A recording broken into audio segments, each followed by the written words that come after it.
अवामी आवाज़ टेलीविजन के प्रोग्राम इंटरव्यू में मैं आवाज़ होस्ट असद मुमताज़। नाज़रीन, असां जे दौर में रहूं था वो साइंस जी शुरुआती दौर न है, बल्कि साइंस जे उरूज जो दौर है, साइंस जे कमाल जो दौर है। 20वीं सदी के आखिर में 21वीं सदी की शुरुआत में साइंस अंदर जो इंटरनेट जो ईजाद है उन सॼी दुनिया के एक ग्लोबल विलेज ठाहे छॾियो है। इंटरनेट के अंदर सोशल मीडिया जो इस्तेमाल ॾाढो हाकारी साबित थो थिए। उन मौज़ मुआशरे में ख़ासि करे अरब स्प्रिंग ऐं टर्की जी जेका हालिया बग़ावत के नाकाम बणायो, उन में सोशल मीडिया जो तमामु शानदार रोल रहियो आहे। पर सिंध अंदर सोशल मीडिया जो इस्तेमालु कीअं पियो थिए, उन जा कहिड़ा असर था थियनि, ख़ासि करे नौजवान उन खे कीअं इस्तेमालु था कनि, छाकाणि त इंटरनेट जेको आहे उहो नौजवाननि जो फ्रीक्वेंसी आहे, उहा नौजवाननि जी मीडियम आहे। इन सिलसिले में अॼु असां सां गॾु मौजूदु आहे सिंध जो नाले वारो लेखक, कालिम निगार ऐं सोशल एक्टिविस्ट साईं ज़ुल्फ़कार क़ादरी साहब। साईं ज़ुल्फ़कार क़ादरी साहब, सभ खां पहिरियां तव्हांजा लख कुर्ब जो अव्हां पंहिंजो क़ीमती टाइम असांखे ॾिनो। मुंहिंजो तव्हां खां सभ खां पहिरियां सुवालु इहो हूंदो त सोशल मीडिया जो मजमूई तौर ते सिंध अंदरि कीअं इस्तेमालु थो थिए? ॾिसो, असां त सिंधी जेको समाज आहे मीडिया जो उहो इर्तिकाम गुज़रियो आहे। प्रिंट मीडिया ई, उन खां पोइ वरी इलेक्ट्रॉनिक मीडिया आई ऐं उन में इहो त ख़बरूं ईंदियूं हुयूं ऐं पोइ माण्हू वरी इंतज़ारु कंदा हुआ ॿिए ॾींहं ते जॾहिं छपिजे। न्यूज़ पेपर्स वारो जेको दौरु हो, न्यूज़ पेपर्स वारो दौरु हो त उहो जॾहिं ख़बरूं ईंदियूं हुयूं त छपी हुयूं, वरी पोइ माण्हू इंतज़ारु कंदा हुआ त अख़बार ईंदी, पोइ ॾिसंदासीं त उन में छा आहे। उन खां पोइ इलेक्ट्रॉनिक मीडिया वारो दौरु आयो जंहिंमें जेको आहे सो सभु जेको सो चैनल्स ऑन एयर हुआ ऐं पर उन में इहो त माण्हू हिक ॿिए सां ऑन बोर्ड न हुआ, माना पब्लिक जेकी आहे आम माण्हू जेको सो जस्ट उनखे ॾिसंदा हुआ त उहो जेकी ख़बर हाईलाइट थींदी अची वेंदो टिकर वकर जेको बि आहे ब्रेकिंग न्यूज़ अची वेंदी ऐं पर माण्हू उन ते पंहिंजो कमेंट न ॾेई सघंदो हो, कमेंट न ॾेई सघंदो, राय जो न ॾेई सघंदो हो। उन खां पोइ सोशल मीडिया जो दौरु आयो। सोशल मीडिया जो जेको आगाज़ थियो यूरोप खां थींदो आयो, बिल्कुलु बिल्कुलु, ऐं असां वटि पहुतो। उन में इहो आहे त माण्हू वटि पहुच फ़ौरन आहे, पहुच का बि ॻाल्हि थिए थी सोशल मीडिया ते अचे थी, उहा जेको वरी जेको शेयर थींदी थी वञे ऐं उन ते माण्हू पंहिंजा राया बि ॾियनि था। जेको उनजी आहे जेकॾहिं अव्हां का ख़बर आहे, का पोस्ट आहे, जेको बि XYZ आहे ॾिनो, उन ते माण्हू जा राया बि अचनि था। उन में जेको राइटर आहे जेको पोस्ट करे थो उनखे ग़लतियुनि ख़ामियुनि जी फौरी ख़बर पइजी थी त हिन पोस्ट जे अंदरि या जेकी बि आहे ख़ामियूं ख़राब अचनि थियूं। बहरहाल इहा हिकिड़ी सुठी ॻाल्हि आहे त असां वटि सोशल मीडिया जो एक्सेस आहे पहुतो। छो त असां जॾहिं ग्लोबल वर्ल्ड जो हिसो आहियूं त उन खां असां अलॻि नथा रही सघूं ऐं उन खां यकीनन सिंध जो समाज जेको आहे उन खां मुतासिर थींदो ऐं रहंदो ऐं हाणे असां उनजो पार्ट आहियूं। सही। पर हाणे ॻाल्हि इहा आहे त असां वटि सोशल मीडिया जे इस्तेमाल जो अञा सेंस जेको आहे, उहो जेको सोच आहे, उहा अञा टाइम थोरो खपे, टाइम खपंदो आहे त जंहिं हवाले सां सोशल मीडिया जो आगाज़ थियो हो उहा ई ख़्यालनि जी ॾे वठि ऐं हाकारी ॾे वठि, पॉज़िटिव ॾे वठि। पर असां वटि जेसि ताणी समाज, सोचूं, माण्हू थोरो डेवलप थियनि ऐं उन मामले खे सम्झनि त इशूज़ अचनि था पिया। पर इहा हिकिड़ी सुठी पहुच आहे, पॉज़िटिव पहुच आहे त असां वटि उनजो हाणे इस्तेमालु थी वियो आहे, माण्हू ताईं उहा पहुच थी वई आहे ऐं अॻिते उहो मामिलो हले पियो। अच्छा क़ादरी साहब, तव्हां हिकु ॻाल्हि कई त हिकिड़ो दौरु हूंदो हो जॾहिं प्रिंट मीडिया जो दौरु हो, वरी असां ॾिठोसीं त टेलीविज़न जो दौरु आयो, डिजिटल दौरु, हाणे जेको आहे उहो सोशल मीडिया जो दौरु आहे। त इहा हिकु तकड़ी ऐं सस्ती ॼाण आहे, हिकिड़ी तकड़ी ॼाण थी मिली वञे, ख़बरनि जी बम्बास्टिक पई थिए, तव्हांखे विदिन अ सेकेंड्स जेको आहे, विदिन अञा बि जिफी सेकेंड्स तव्हांखे ख़बरूं मिलनि पियूं। इहा हिकु त तकड़ी ॼाण आहे। ॿी हिकु सस्ती ॼाण आहे, उनखे भला असांजे समाज, असांजे मुआशरे केसि ताईं क़बूलियो आहे ऐं उनजो इस्तेमालु जेको आहे, वरी बि मुंहिंजो सुवालु इहो हूंदो त उनजो इस्तेमालु कीअं पियो थिए हिन तकड़ी ऐं सस्ती ॼाण जो? ॾिसो, समाज जे अंदरि कहिड़ो बि अवी सब्जेक्ट खणो, शोबो खणो, टॉपिक खणो, उन जे अंदरि अव्हांखे नेगेटिव पॉज़िटिव शयूं मिलंदियूं, कहिड़े बि कहिड़े बि रुख खे वठंदो त उनजे पॉज़िटिव रुख बि आहिनि, नेगेटिव रुख बि आहिनि, पर घटि में घटि इहो आहे त शयूं अचनि पियूं ऐं सोशल मीडिया जे उन जेको वहकिरो आहे उनखे रोके ई नथा सघो, उनजे वहकिरे खे बि रोके नथा सघो, छो त असां जॾहिं दुनिया जो हिसो बणिजण पिया वञूं त उहे जेके शयूं अचनि पियूं वहकिरे में पियो अचनि, उनखे असीं रोके नथा सघूं, उनखे नेगेटिव। हाणे हिकिड़ी ॻाल्हि ॿुधायांव त जॾहिं शुरूआती आउं पंहिंजे सिंधी समाज जी ॻाल्हि कंदुसि त जॾहिं शुरू में ही सिलसिलो शुरू थियो त माण्हुनि जेके सेल्फियुनि ताईं महदूद आहे, एग्ज़ैक्टली सेल्फियुनि ताईं हा, मिड़ई को इवेंट थी वियो, को फ़ोटो शोटो ॾेई छॾियऊं, सेल्फी जेको सो थी वियो, पर हाणे माण्हुनि महसूसु करणु शुरू कयो आहे त ही फोरम सेल्फी फोरम कोन्हे,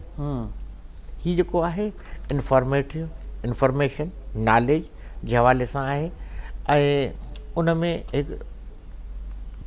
थोरो टाइम लॻंदो बहितरी तरफ़ टाइम लॻंदो, पर बहरहाल हिकिड़ी शयूं वञनि पियूं, पॉज़िटिवली वञनि पियूं। अच्छा ज़ुल्फ़िकार क़ादी साहब, हिकिड़ी सोच इहा बि त न आहे त ओवरऑल मजमूई तौर ते पाकिस्तान में जेको सोशल मीडिया जो इस्तेमालु आहे, जेको इंटरनेट जो इस्तेमालु आहे, उहो फ़क़ति मजमूई आबादी जो 14% आहे, त असां वटि त अञा घटि आहे, त असां वटि जेको वॾो हल्को आहे उहो अञा सोशल मीडिया खां आहे ई महरूम। ख़ासि करे असांजो जेको मां पाण जंहिं चैनल ते वेठा आहियूं, इहो वेब चैनल आहे, इन जा प्रोग्राम ॾाढा सुठा थियनि पिया, असांखे जेको ॿाहिरां मोट थी अचे, सिंध खां वधीक असांखे पूरी दुनिया जेके सिंध खां ॿाहिरि जेके सिंधी रहनि था उन जा फीडबैक तमामु घणा था अचनि, वक़्त सिर अचनि था। सिंध जा जेके फीडबैक हूंदा आहिनि उहे जेके असांजे अख़बारुनि में ख़बरूं लॻंदियूं आहिनि त उन ते हूंदो आहे,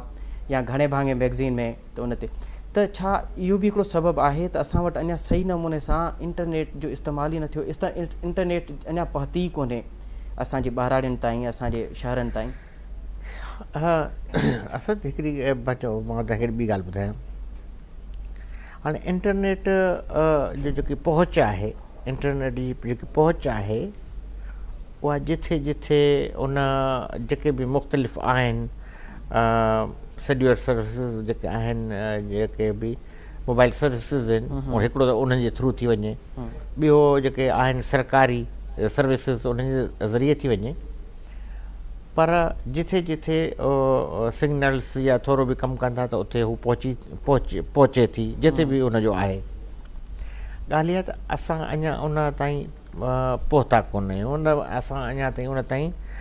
माण्हुनि जी पहुच न थी सघी आहे, या इहा खोट बि आहे। काफ़ी हंधनि ते जेकॾहिं इंटरनेट पहुती आहे त उनखे सिर्फ़ु यूट्यूब ताईं वरितो त गाना वाना ॿुधणा आहिनि, ॿियो टियों हे ॿुधणो आहे, ऐं घटि माण्हू आहिनि अञा ताईं त जेके उन जे सर्विस खां मुस्तफ़ीज़ थियनि, उनखे इंटरनेशनली उनजी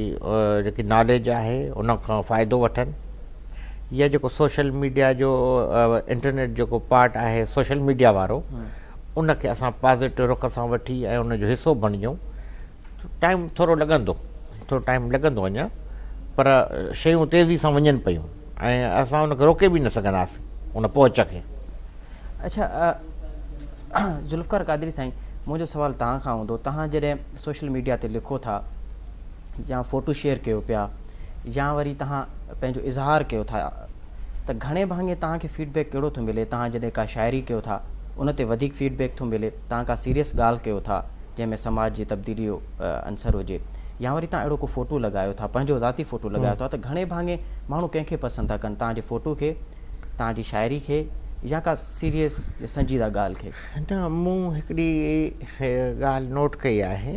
मां कोशिशि मतिलबु जेके बि सिन्फ़ूं आहिनि मूं उनखे रखण जी कोशिशि कई आहे। ॾिसूं त हिन ते जेको छा थो फीडबैक अचे, सेल्फी ते छा थो अचे, फ़ोटो ते छा थो अचे, का पोएट्री रखीसीं उन ते छा थो अचे, ऐं का आर्टिकल रखियोसीं नॉलेज वारो उन ते कहिड़ो फीडबैक थो अचे। त मूं जेको ॾिठो आहे, मुंहिंजी ID जेको ओपन आहे, उन ते जेके मोहबत वारा माण्हू आहिनि उहे कमु जेको लाइक वाइक कनि था, पर मूं जेको ॾिठो आहे त जेको ॼाण जो जेको हिकिड़ो तलब हूंदी आहे, चिक हूंदी आहे, उहा वधीक आहे। ऐं मुंहिंजो पंहिंजो तजुर्बो आहे, जेके बि मूं आर्टिकल्स लिखिया आहिनि या माण्हुनि जी मोहबत आहे त उहे तमामु ॾाढा, छो त तव्हां जेकॾहिं मयारी लिखंदव जेकॾहिं मयारी लिखंदव, इंफॉर्मेटिव लिखंदव ऐं करंट इशूज़ ते लिखंदव, माण्हू जे जेको आहिनि जंहिं दुख दर्द में गुज़रनि था उन तव्हां जेकॾहिं लिखंदव त डेफिनेटली उनखे माण्हू लाइक बि कनि था, उन ते कमेंट बि अचनि था, उनजो जेको शेयरिंग जेको आहे हिसाबु उहो तमामु वधीक आहे। त माण्हुनि खे ॼाण खपे, पॉज़िटिव ॼाण खपे। माण्हू जी जेकी तलब आहे ऐं उहा पॉज़िटिव आहे, त पॉज़िटिव लिखो। इहो मूं नोट कयो आहे त माण्हू चाहिनि था त हाणे तव्हां उन मां निकिरी पॉज़िटिव जेको लिखो। भला तव्हांजी का अहिड़ी पोस्ट, तव्हां जेको अहिड़ो स्टेटस जंहिं ते हुकूमत या हुकूमती जेके नुमाइंदा आहिनि उन्हनि उन ते जेको आहे सो मोटो वरितो हुजे, उन ते तवजह वरिती हुजे, उन्हनि ते एक्शन वरितो हुजे? ॻाल्हि इहा आहे त काफ़ी अहिड़ियूं मुंहिंजियूं पोस्टूं, मां मेंशन छा कयां, मां सदाईं करंट इशूज़ ते ई लिखियो आहे, करंट इशूज़ ते ई लिखियो आहे। ऐं उन ते सरकार जे हवाले सां मां जेको वेही चवां त सरकार जेको मुंहिंजी पोस्ट ते हीअं करे विधो, पर माण्हुनि जे उन प्रेशर सरकार खे मजबूर करे विधो त हुननि खे काफ़ी शयुनि ते पोइते हटिणो पियो। इहो जनरली सिंध जे हिन समाज जे अंदरि, सिंधी समाज जे अंदरि जेको सोशल मीडिया जो किरदारु, पॉज़िटिव किरदारु आहे, जंहिं ते माण्हू हिकु पेज ते बिजी था वञनि। माण्हू रिसेंटली ईअं थियो त इरफानुल्लाह मरवत जी शमूलियत वारो मामिलो आयो। बिल्कुलु, इरफानुल्लाह मरवत वारी शमूलियत जो मामिलो आयो। असफ अली ज़रदारी साहिब सां जेको हुनजी मुलाक़ात जो थियो त मुंहिंजो ख़्यालु आहे त हिकिड़ो तफ़सीली जेको आहे इरफानुल्लाह मरवत जे हवाले सां उनजो जेको बि हिकिड़ो रहियो किरदारु रहियो समाजी जेको या सियासी, उन ते जेको मूं आर्टिकल लिखियो ऐं उहो अहिड़ो शेयर थियो जो दोस्तनि जूं मोहबतूं जो उन्हनि मुंहिंजे उन आर्टिकल खे पंहिंजी जेको ID तां रखे शेयर कयो। साईं, इहा तव्हांजी ॻाल्हि असां हिकु ब्रेक खां पोइ काए ॿीहर कंटिन्यू कंदासीं। हिते हिकिड़ी नंढी साई वठूं था ऐं उन खां पोइ वरी ॿीहर तव्हांजी ॻाल्हि शुरू। महिरबानी। नाज़रीन, हिते वठूं था हिकु नंढी साई ऐं साई खां पोइ वरी ॿीहर हाज़ुर थींदासीं।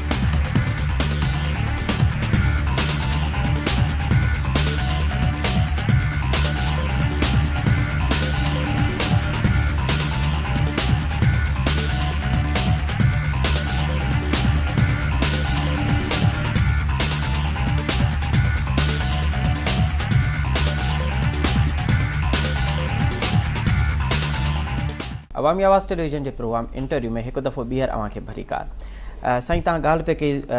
मरवत ते आर्टिकल जेको तव्हां लिखियो ऐं उन ते जेको रिएक्शन आयो आहे उन जे हवाले सां। यकीनन इहो सोशल मीडिया जो हिकिड़ो हुयो किरदारु जो इरफानुल्लाह मरवत जे हवाले सां थियो। ईअं त ॾाढो काॾों थियो, मूं आर्टिकल लिखियो ऐं मां त हिकिड़ो हिस्टोरिकल बैकग्राउंड जेको हुन में सॼो ॾिनो ऐं रियल फैक्ट आहे, हुन सां को ज़ाती कोन हो, हिकिड़ो जनरली हो त हुनजो जेको रवैयो रहियो उहो माण्हुनि सां, सिंध जे माण्हुनि सां को बहितर कोन रहियो। मां उनखे ई फोकस कयो ऐं उन जॾहिं हू वज़ीर हो सिंध में त उन बेनज़ीर साहिब जेको शहीद खे जेको सो ॾुखायो ऐं बेनज़ीर साहिब उन मामले खे खणी जेको आहे सो वीना हयात वारे मामले खे वई ऐं जेको आहे क़ौमी असेंबली ताईं वई, क़ौमी असेंबली में वई। बिल्कुलु, त इहे शयूं जेके हुयूं जेके असीं फोकस कयोसीं ऐं इहो सोशल मीडिया ते एॾी जेको आहे सो तेज़ी सां वियो मामिलो, एॾो तेज़ी सां वियो ऐं जो बेनज़ीर साहिब जी जेके न्याणियूं हूं बख़्तावर ऐं आसफ़ा खे उहो ॾाढो हिकिड़ो फील थियो ऐं अलाह करे त ही सिर्फ़ु इरफानुल्लाह मरवत वारो इशू कोन्हे। सिंध जे अंदरि ॾाढा मामला आहिनि। सिंध जो सॼो स्ट्रक्चर जेको आहे, इंफ्रास्ट्रक्चर जेको आहे, रोड रस्ता एजुकेशन हेल्थ उहा डैमेज लॻी पई आहे ऐं उन ते पेपर्स लिखनि पिया सोशल मीडिया लिखे पई मुसलसिल सोशल मीडिया लिखे पई ऐं अलाह जेको आहे सो हुन नियाणियुनि खे बेनज़ीर साहिब नियाणियूं आहिनि उनखे हिदायत ॾे जी कादरी साहिबु तव्हांजा स्टेटस असां तॾहिं बि ॾिठासीं जॾहिं सिंध यूनिवर्सिटी में पहिरियों दफ़ो हिकु शागिर्दियाणी जो मुबैना क़तल थियो या हुन ख़ुदकुशी कई उनजी इन्वेस्टिगेशन हले पई उमेदु आहे त हुनजो रिज़ल्ट जेको आहे उनजो इन्वेस्टिगेशन जा जेके बि हूंदी उहा तमामु जल्द रिपोर्ट साम्हूं ईंदी पर उन ते जेको तव्हां स्टेटस लिखियो उन बि नौजवाननि में वॾो उत्साह पैदा कयो जॾहिं पहिरें ॾींहं ते हॉस्टल में फ़क़ति 13 या 14 जेके नियाणियूं आयूं त 1500 नियाणियुनि मां फ़क़ति 13 नियाणियूं आयूं त तव्हांजा जेके स्टेटस हुया उहे हिकिड़ो उत्साह पिया ॾियनि त इन तरह जी जेका तब्दीली आहे तव्हां कीअं था ॾिसो सोशल मीडिया खे न हिकिड़ी पॉज़िटिव आहिनि शयूं छो त ॾिसो हाणे उहो सेल्फी जे उन मां को निकिरंदी पंहिंजे माण्हू आम जेको लिखियलु पढ़ियल माण्हू उहो सेल्फी खां निकिरंदो पियो अचे ऐं पॉज़िटिव रुख जे तरफ़ पियो वञे सोशल मीडिया जे जेको पॉज़िटिव आहे रुख उन जे तरफ़ पियो वञे ऐं इहे शयूं जेके फ़ौरन उन्हनि ताईं पहुच आहे हर कंहिं जेको तक़रीबन हर माण्हूअ जे तक़रीबन 5-10 मां जेको आहे सो 4-5 वटि उनजो एक्सेस आहे सोशल उन वटि फेसबुक यूज़र आहे उन वटि शयूं वञनि थियूं त उन में तेज़ी सां उहो थियो हूअं त हाणे आम जेके ख़ुदकशियूं थियनि थियूं सिंध यूनिवर्सिटी में इन खां अॻु में वाक़िया थिया आहिनि बिल्कुलु मर्डर बि थिया आहिनि क़तल बि थिया आहिनि ख़ुदकशियूं बि थियूं आहिनि पर इहो जेको नाइला वारो इशू जेको एॾो हाईलाइट थियो इहो सोशल मीडिया जो रोल हो जंहिं उनखे एॾो फोकस कयो ऐं जंहिंमें शयूं जेके हाणे अॻिते उन में छा थो उन जो रिज़ल्ट अचे इन्वेस्टिगेशन जे हवाले सां या कोर्ट जे हाणे कोर्ट हिनखे हले पियो इन ते ख़ैर हाणे उन में बदकिस्मती आहे त अञा ताईं उनजी ख़बर बि न पई आहे त हेतिरो हिनखे उहो थियो आहे अॼु असीं फरवरी जी आख़िर एंड थियण वारी आहे त उहो रिमांड जो थियो इन्वेस्टिगेशन किथे पहुती चालान जो किथे पहुतो अजीब जेके आहिनि पुलिस जा पंहिंजा मामला ऐं ॿियो सिंध यूनिवर्सिटी जे इंतिज़ामिया खे हिन मामले खे ऑन करिणो त असांजी शागिर्दियाणी ही असांजी नियाणी ही असां इन मामले में पर हुनजो बि हिकिड़ो पुरस्रार जेको ख़ामोशी वारो जेको रवैयो आहे उन बि सुवाल खड़ा करे छॾिया आहिनि अच्छा कादरी साहिबु हिकिड़ो त इहो पहलू आहे हिकिड़ो पासो इहो बि आहे नाइला जे मर्डर जो ॿियो सोशल मीडिया ते जेके नाइला जे हवाले सां नाइला जे मर्डर खां पोइ जेके मनफ़ी असरात हलिया पे एलिगेशन्स हलिया पे बेबुनियाद एलिगेशन्स नाला खणी माना इन्वेस्टिगेशन अञा थी कोन्हे तव्हां अॻु में ई कंहिंखे तव्हां जज बणिजी वञो ऐं अॻु में ई नाला खणो त हे कातिल आहे हे कातिल आहे हे कातिल आहे त इन तरह जा जेके इन तरह जो जेको फीडबैक अचे पियो त उन बि इन केस खे जेको आहे उन बहितर नमूने सां पेश न कयो जीअं समाज खे हिकिड़ी ॻाल्हि आहे त असां वटि माण्हू न्यूट्रल पोज़ीशन ते वञणु मुनसिफ़ थियणु ॾाढो माण्हू मुनसिफ़ नथा थियनि ऐं पाण ई जेको आहे सो काज़ी थी वेही था रहनि बजाए जो इंसाफ़ कनि फ़तवाऊं जारी था करे छॾनि इहो जेको असांजे समाज जे अंदरि इन क़िस्म जो अदब में बि लाड़ो पैदा थियो आहे बिल्कुलु त बसि का शइ थी हुई उन ते जेको आहे सो स्ट्रेस रखे छॾियोसीं ऐं हिकिड़ी फ़तवा जारी करे छॾीसीं त बाबा हे जेको सो बसि हाणे इहो इन क़िस्म जूं जेके सोच आहे उन खां माण्हू खे परहेज़ करणु खपे ऐं हीअ ॾाढा सेंसिटिव मामला आहिनि सही ॻाल्हि आहे जो असीं उन ते फ़तवाऊं जारी करे छॾियूं असां पाण काज़ी बणिजी वेही रहूं नाइला वारे मामले ते जंहिं क़िस्म जा आया कमेंट्स आया उहो उन माण्हुनि खे ॾाढो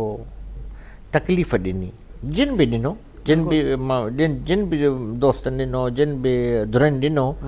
उहे ॾाढा तकलीफ़ वारा छो त अव्हां जॾहिं इन्वेस्टिगेशन एजेंसी न आहियो अव्हां खे का ॼाण कान्हे अव्हां जेको अॻ में जेको हिकिड़ी राय जेको जोड़े वेही रहियो त हे मामिलो हीअं हो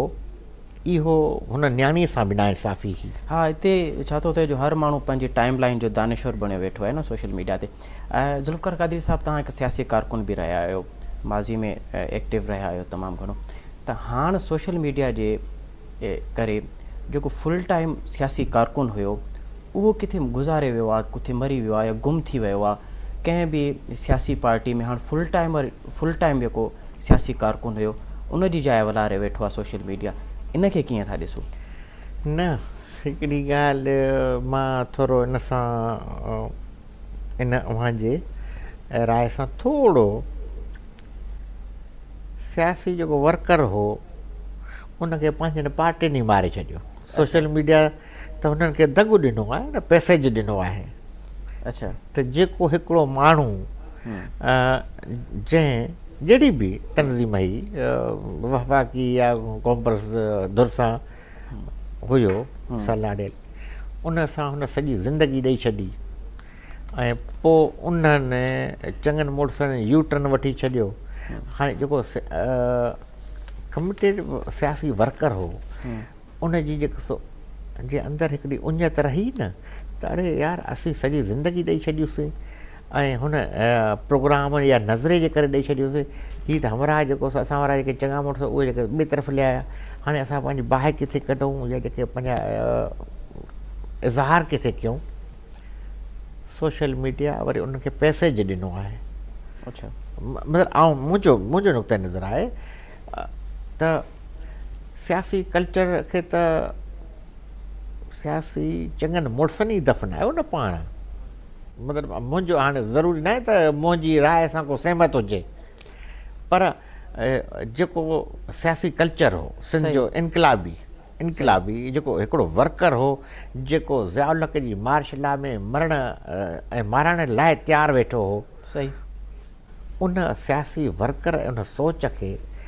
त सियासी पार्टियुनि पाण दफ़न कयो न। त हीअ त हाणे हीअ जेके से छुड़वाग जेके आहिनि इहे असांजी ॻिची में पइजी वेंदा। हाणे हिननि खां जेको जान छॾायूं, हाणे कुझु त वीचारा जान छॾाए विया हलिया के जेको गोशा नशीन थी विया, पर जेके माण्हू आहिनि अञा ताईं उहे पंहिंजी जेको उहा जेकी सोच आहे उनखे सोशल मीडिया हिकिड़ो रस्तो ॾिनो त ठीकु आहे। हाणे उहो दौरु पंहिंजी जाइ ते, पर अव्हीं पंहिंजे ख़्यालनि ऐं तजुर्बनि जो इज़हार त करे सघो था। अच्छा, तव्हां चवणु था चाहियो त सोशल मीडिया जेको आहे ॿोड़नि खे हिकु ज़बान, गुंगनि खे हिकु ज़बान ॾेई न। अच्छा, भला जेका मेन स्ट्रीम मीडिया आहे असां वटि, टेलीविज़न आहे, रेडियो आहे, उहा भला सोशल मीडिया खां केतिरो जेको आहे उहो फैज़याब थी थिए? सोशल मीडिया खां ख़ासि करे की तव्हांजी पोस्टूं आहिनि उन ते के ख़बरूं अचनि पियूं मेन स्ट्रीम मीडिया ते, या के ॿिया वाक़िया थियनि पिया, छाकाणि त हिते तकड़ी ऐं सस्ती ॼाण थी मिले, उते रिपोर्टर्स नथा पहुचनि कंहिं जाइ ते। त साइंस जंहिं तेज़ी सां अॻिते पई वञे, को वक़्तु हो असां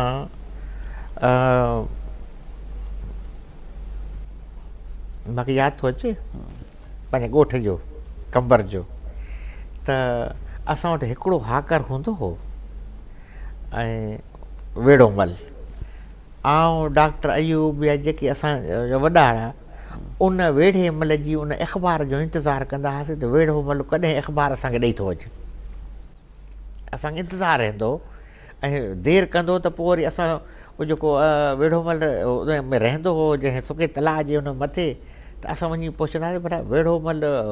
लथो या न लथो अख़बार जे लाइ। मतिलबु ई असांखे उनजी हूंदी उञ ख़बर, वेड़ेमल अख़बार न ॾिनी। प्रिंट मीडिया खां पोइ टेलीविज़न जा चैनल्स आया। यकीनन साइंस जंहिं तरक़ी सां वञे पई, तेज़ी सां बि वञे, हाणे इहा आहे त माण्हुनि खे टेलीविज़न ॾिसण जो टाइम नथो मिले। सही, अव्हांजे हथ में जेको मोबाइल सेट आहे इहो तव्हांखे अपडेट कंदो रहे थो। सोशल मीडिया जे मुख़्तलिफ़ शयूं अचनि थियूं, अपडेट थियनि थियूं। मूंखे त इहो ख़तरो थी वियो आहे त ईंदड़ 20-25-30 सालनि खां पोइ ईअं थींदो त ॿारनि खे स्कूल बि मोकिलियो न मोकिलियो, अव्हांखे ऑनलाइन जेको ॿार तव्हांजे घर में वेठा हुजनि, बसि ऑनलाइन पढ़ाईंदा थी वई आहे। हाणे वर्चुअल एजुकेशन जेको आहे उहो थिए पियो। असल ॻाल्हि इहा आहे त उहे जेके ईंदड़ चैलेंजिस आहिनि, ईंदड़ वक़्त जा चैलेंजिस आहिनि, असांखे उन जे लाइ तयारु करिणो पवंदो। सिंधी मुआशिरे खे, सिंधी सोसाइटी खे, सिंधी माण्हुनि खे उन ईंदड़ चैलेंजिस लाइ तयारु करिणो पवंदो। ऐं जंहिं तेज़ी सां साइंस ऐं हिन मीडिया जो हेॾे अचे पियो, सोशल मीडिया जो। अच्छा भला जेको सोशल मीडिया ते आज़ादाना इस्तेमालु आहे उन में तव्हां सम्झो था त जेको असांजो अदबी पस मंज़र हुयो, मिसाल जे तौर ते तव्हांजो जेको हिसो हुयो जंहिं दौर में तव्हां सियासी एक्टिव हुयो, उन दौर में जेका शाइरी थींदी, जेको अदब तव्हां जेको पढ़ियो ऐं ॿुधो त उहो ईंदो जहां खे ॾियो मुबारकूं असां पिया ॻाईंदा अचूं। इन तरह जो असां हाणे जंहिं दौर में रहूं था उन में हुयो त आशिक़ मजबूर आहे, त इन तरह जा जेके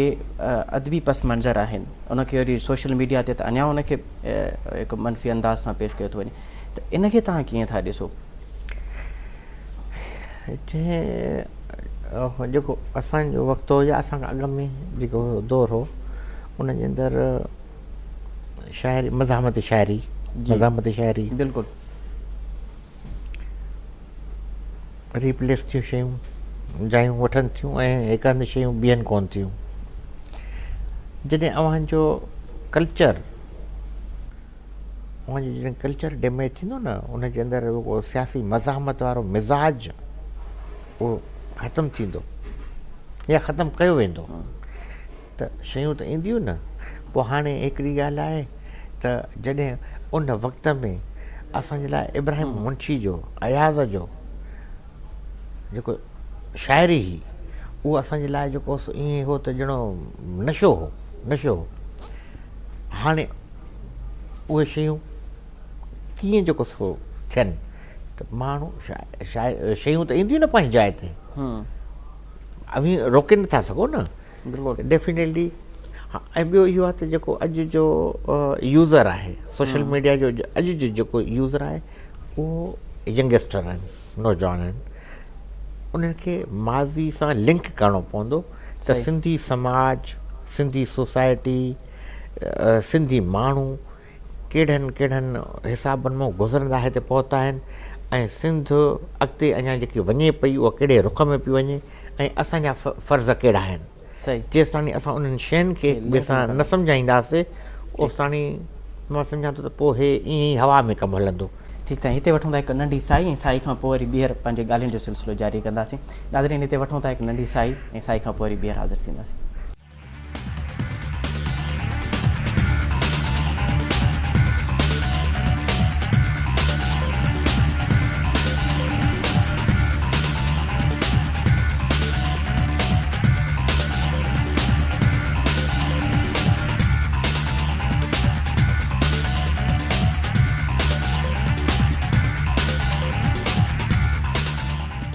अवामी आवाज़ टेलीविजन के प्रोग्राम इंटरव्यू में एक दफ़ो ॿीहर अव्हांखे भलीकार। असां सां गॾु आहे सोशल एक्टिविस्ट साईं ज़ुल्फ़कार क़ादरी साहब। ज़ुल्फ़कार क़ादरी साहब, भला तव्हां सम्झो था त 21वीं सदी में सोशल मीडिया असांजे खिते ख़ासि करे सिंध में के वॾियूं तब्दीलियूं आणे सघे थो? यकीनन, छो त दौर जे हिसाब सां को उहो दौर हो जॾहिं माण्हू हथ सां पर्चा लिखी माण्हू त इंफॉर्मेशन पहुचाईंदा, उन खां पोइ न्यूज़ पेपर्स वारो जेको आहे ऐं अख़बारूं जंहिं हिसाब सां उन वक़्तु छपियूं, शुरूआती दौरु, उन खां पोइ इहो सिलसिलो हलियो। पोइ वरी टेलीविज़न आई, चैनल्स वधिया ऐं इंटरनेट आई जॾहिं दुनिया जे अंदरि, उन शयुनि खे अञा वुसत ॾिनी। ऐं अॻिते जेको हाणे जेको आहे, जेको जंहिं दौर मां असीं हलूं पिया, असीं त तमामु घणो पोइते आहियूं अञा, ऐं पर दुनिया, यूरोप, अमेरिका बिल्कुलु तमामु अॻिते हलिया विया आहिनि इन हवाले सां। हा, उते त हाणे जेको आहे सो ईअं आहे त सोशल मीडिया जेको सो तमामु समाज जी जेके बि मामला आहिनि उन्हनि खे सॼो कुझु सोशल मीडिया जे ज़रिए ई हलायो थो वञे ऐं उन खां ई माण्हू पिराइनि था ऐं उन ते डिसीशन था थियनि सोशल मीडिया जे ज़रिए। ऐं तव्हां ख़ुदि मिसाल ॾिनो त काफ़ी दुनिया जा मुल्क जिन जे अंदरि जेको माण्हुनि में जेके सुजागी या बग़ावत पैदा थी, उहा सोशल मीडिया जे पोस्टनि ऐं शेयरिंग जे करे थी ऐं माण्हू निकिरी पिया। बिल्कुलु यकीनन इहो असां उन सॼे सिस्टम खां जेको दुनिया जो आहे उन खां अलॻि रही नथा सघूं। पर हाणे ॻाल्हि इहा आहे त असां हूअं बि असां मौज़र सां थो चवां, मौज़र सां असां सिंधी माण्हूअ जेको न ढॻो पेर पेरण वारो आहे मामिलो असां सां ॾाढो उहो जेको लॻल आहे, त ॿिया सभु जेको हलिया वेंदा, पोइ आख़िर में असीं पंहिंजा टपड़ वरी खणंदासीं था। हाणे असां बि पछाड़ी में ॾिसूं कंहिं गाॾे शाॾे में जेको आहे सो मिड़ई जाइ मिले, इहो जेको आहे न उन सां असांखे नुक़सान थियनि था, जेको असीं लेट था थी वञूं हुन सोसाइटी जे अंदरि, समाज दुनिया जे अंदरि जेके थींदड़ तब्दीलियूं आहिनि उनखे असीं ॾाढो देरि सां था क़बूल कयूं। ऐं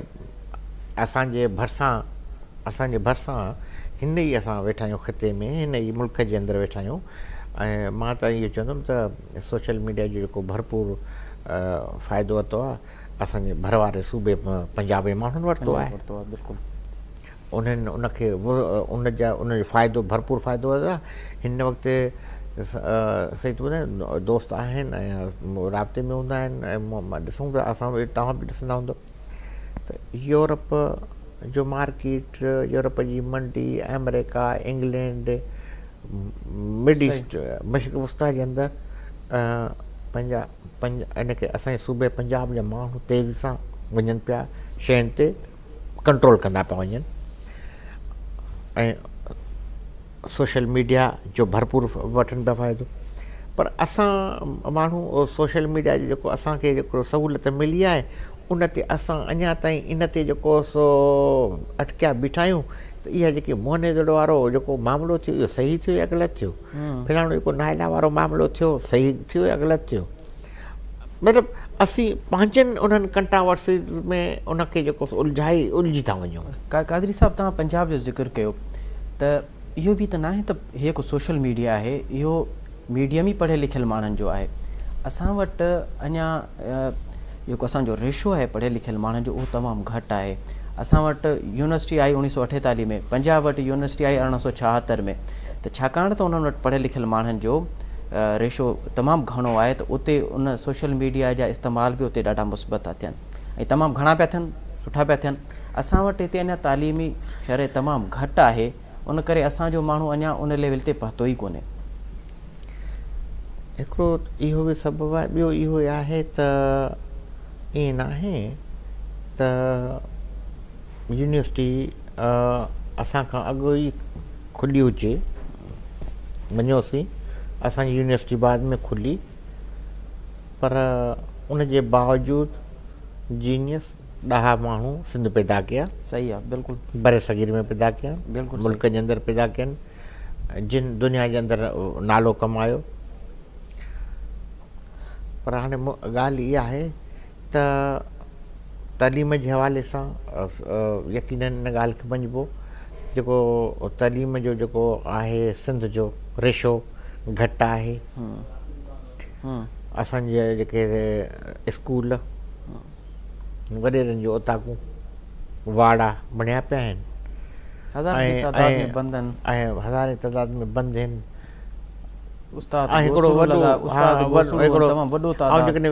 खुली ॻाल्हाईंदुमि त पोइ उस्ताद बि चिड़ी वेंदा। कादरी साहिबु, छा तव्हां ॾिसो था त सोशल मीडिया ते तव्हां समेत के माण्हू के सुठो कमु कंदा हुजनि, के फलाह ऐं बहबूद जो कमु कंदा हुजनि, के तरक़ी जो कमु कनि,